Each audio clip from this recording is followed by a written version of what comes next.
There's got to be something like that to keep you going, because I can just imagine that, when you're a young couple, as you and your wife were, you have your second child, you're going along, you think everything's fine, and then to be devastated with, can you talk about for the viewers what that was like and how you put the pieces together to move forward? Yeah, it was a very challenging time, and it is today, even 19 years later. The challenges that he presents to us. He's one of the kids that has an immune form of autism, and along with that came chronic gastrointestinal problems, sleep disorder, all kinds of other conditions that added on top of the behavioral manifestations of autism. Right. And it's very challenging, to say the least. Fortunately, my wife and I have been together for 38 years. We grew up together. We know each other. We're on the same page in developing the things that we want to do to help our son and make him the best he can be. But in most families with kids with autism land up in divorce. The divorce rate is extremely high, 70–80% of families of kids with autism end in divorce. It's very difficult for men to deal with this. It's usually the son that's impacted.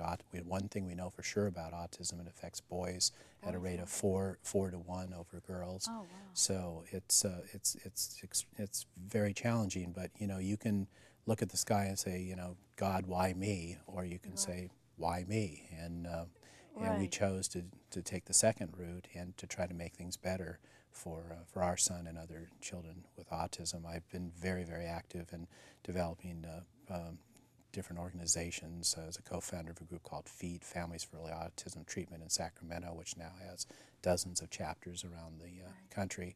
So family support and families and parents taking action to help their children. Right. And we didn't even mention that you're co-founder of the M.I.N.D Institute, which is that based in Sacramento? It is, and that's one of my prouder accomplishments. Myself and 3 other dads got together and decided it was time that we needed an institute to look at the causes of autism, develop effective treatments, and hopefully a cure someday for autism and preventing autism in the future.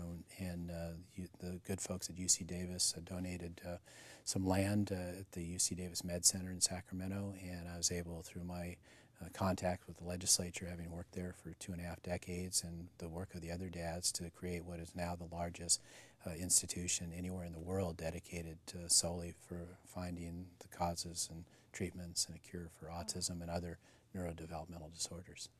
So that's really encouraging for people who are just your average family, who have, because you were just an average family, who had 2 sons, one of which was autistic, and you took that and then decided that you were going to make something out of that, and that someone may have another disability in their family, and who knows what could come in the future. I mean, it takes parents like you that say, I'm not giving up, but I'm going forward, and that you're going to make the world better instead of, just wallowing in it.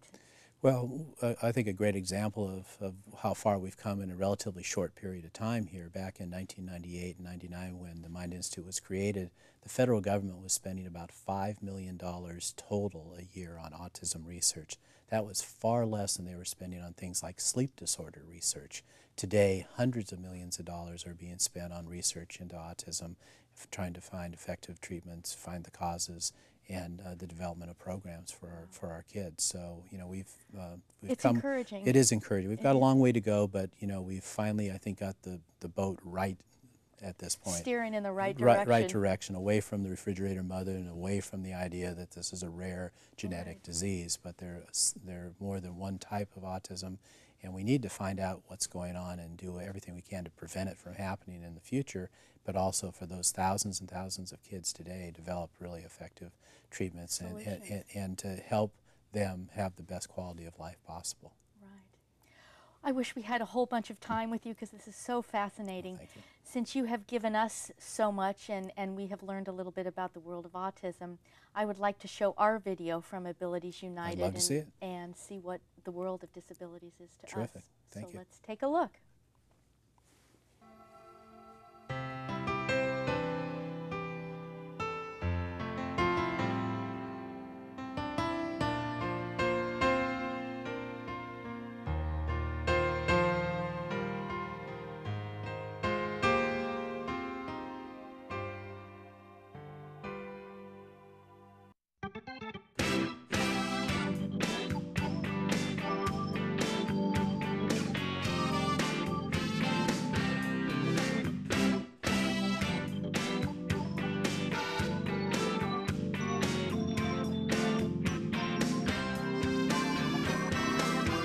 Well, when Abilities United started, there were no community services for people with developmental and physical challenges. It made it possible for them to be present in their own community, so that services began in the community where they lived, and they were able to be part of the community. We can really help the community to accept and embrace people who are different, who have developmental challenges, so that they can contribute and be part of the community in which they live and work.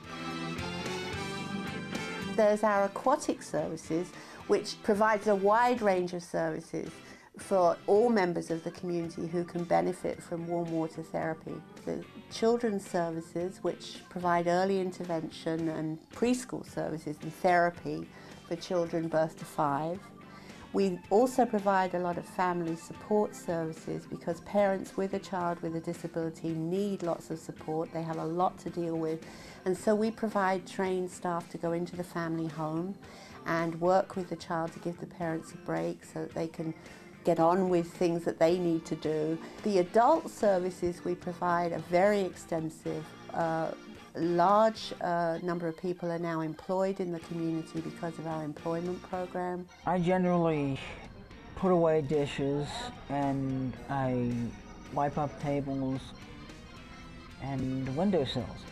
Occasionally I'll do trash, you know.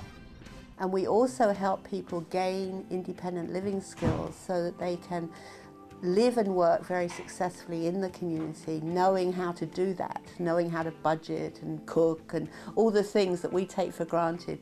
They have to learn in a very detailed way, and we provide that support. Every day I learn how to take care of myself. Well, I want to stay healthy and I want to keep up the good work. As well as the Community Connections program, where our adult participants are going out into the community providing volunteer services to other non-profits that we partner with. Every week when you come, I know that I can count on having a certain amount of work done. Some of the activities are folding cards that we send out to donors, and they're stuffing them. They've cleaned brushes, they shred, and we're starting to think about having them clean the tables and after camps and after art classes.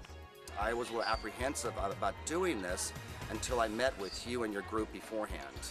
And you guys dispelled a lot of the myths that typically go on with adults with disabilities. And come to realize it works fantastic. And as long as they've got some set rules and set instructions to do, they are fantastic. And I would say they're as good, if not better, than some of the other volunteers we've got because of that reason.